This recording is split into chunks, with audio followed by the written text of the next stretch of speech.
Le gouvernement béninois, en collaboration avec l'Institut national de la femme, ont co-organisé une séance de sensibilisation sur les questions basées sur le genre, avec pour objectif de sensibiliser le corps médical et paramédical sur les questions de violence faites aux femmes et aux filles.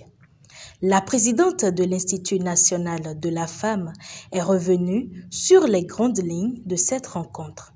Nous nous sommes mis ensemble pour sonner l'alerte, aussi bien à l'endroit des enseignants qu'à l'endroit des étudiants. Aux enseignants pour leur dire que loin de vouloir leur jeter la pierre, loin de souhaiter que leur carrière soit suspendue ou interrompue par un cas de harcèlement sexuel qui les amènerait en prison, mais attirer leur attention sur la gravité de la question du harcèlement sexuel, rappeler à leur attention que c'est eux qui sont en position d'autorité, qui sont en position d'influence par rapport aux étudiants, par rapport aux jeunes internes. Et que donc dans cette position-là, ils ont le devoir de privilégier la relation pédagogique par rapport à toute relation amoureuse, à toute velléité sexuelle qu'ils seraient en train de nourrir à l'endroit d'une apprenante, à l'endroit d'une étudiante ou d'un étudiant. Mais on sait que le phénomène est beaucoup plus orienté vers les étudiantes que vers les étudiants. Rappeler les dispositions de la loi relatives au harcèlement sexuel, relatives à l'interdiction d'une relation amoureuse entre un enseignant et son apprenant, les sanctions qui sont encourues, les mesures de prévention, ainsi que le rappel que la fonction première des lieux de formation et d'apprentissage, c'est que l'étudiant est venu acquérir du savoir auprès de l'enseignant et qu'on ne peut pas être à la fois un enseignant et un amoureux d'une apprenante ou d'un apprenant. Aussi, libérer la parole des étudiants, les aider à vaincre la peur et comme je disais tout à l'heure, faire en sorte que les étudiants ne nous opposent plus sans que nous n'ayons de réponse concrète à leur apporter, le fait que les enseignants ne se mangent pas entre eux, les loups ne se mangent pas entre eux comme ils disent. Leur dire quels sont leurs droits, leur dire quelles sont les voies de recours qui leur sont offertes, aussi bien par rapport aux mesures qui sont prises en interne dans les établissements, dans les hôpitaux et autres, que les mesures législatives, les services que l'Institut national de la femme leur offre.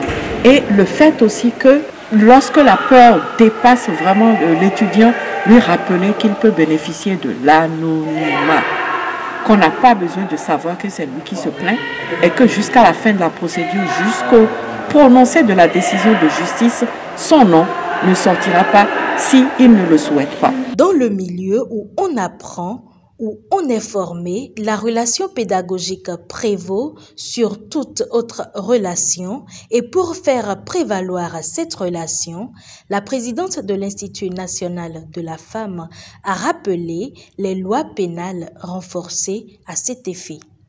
La loi dit, à son article 551 nouveau, que lorsque le harcèlement sexuel est commis par un ascendant légitime, naturel ou adopté de la victime ou par un enseignant ou un formateur sur son apprenant ou commis sur un mineur, l'auteur est puni d'un emprisonnement de 3 ans à 5 ans et d'une amende de 1 million à 5 millions de francs CFA. Et donc, il est important que les enseignants comprennent que ce que nous sommes en train de dire, c'est qu'ils doivent prendre garde parce que ça va leur coûter un minimum de 3 ans. Non seulement ça va leur coûter un minimum de 3 ans, mais c'est qu'il y a aussi des mesures qui sont prises pour que la fonction qu'ils étaient en train d'exercer au moment où ils ont commis ce harcèlement sexuel, ils sont suspendus de l'exercice de cette fonction. Donc c'est toute une carrière qui est en train de voler en éclats. Parce que la loi prévoit maintenant que si vous faites voler en éclats l'avenir d'un étudiant, vous aussi, votre fonction va malheureusement voler en éclats. J'en viens à une toute nouvelle infraction qui a été créée par cette nouvelle loi. Vous avez peut-être appris que toute liaison amoureuse entre un formateur ou un enseignant et son apprenant sont interdites. Ils peuvent se marier après, mais tant intéresse l'enseignant et son apprenante, il doit privilégier la relation pédagogique ou alors il s'extrait de toute relation pédagogique vis-à-vis de cette personne parce qu'il est en mesure d'influencer cette jeune personne.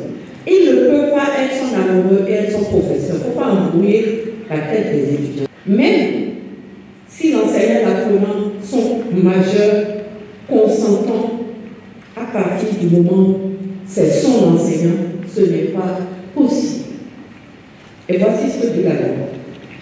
Toute liaison amoureuse avec un formateur, un enseignant, son apprenant est interdite lorsqu'une liaison amoureuse est établie par des échanges du comportement de quelque nature que ce soit, des actes ou faits qui en caractérisent la réalité, elle est réputée consécutive à un harcèlement sexuel et punie des peines prévues à l'article 551 du présent code. Donc c'est une présomption, on ne peut pas savoir si non, il ne m'influence pas, il y a un équilibre, on ne veut pas savoir. L'emprisonnement est d'un minimum de 1 an. Donc 1 an, parce que vous tenez absolument à être amoureuse de votre étudiante, ça peut vous faire tranquillement passer une année à l'ombre, avec forcément dans votre dossier professionnel une trace énorme, une grosse tâche.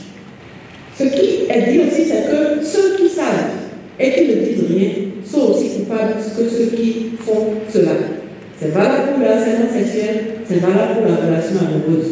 Pour que plus aucune étudiante ne nous dise que les loups ne se mangent pas entre eux, il faut que les enseignants aussi prennent des responsabilités vis-à-vis de leurs collègues et se désolidarisent de ce que leur collègue est en train de faire. Parce que si on fait une enquête et que l'étudiant dit « mais tel professeur savait ce qui se passait entre nous », on va aussi inviter le professeur qui savait et qui soutenait pour qu'il nous explique pour quelle raison il faisait cela.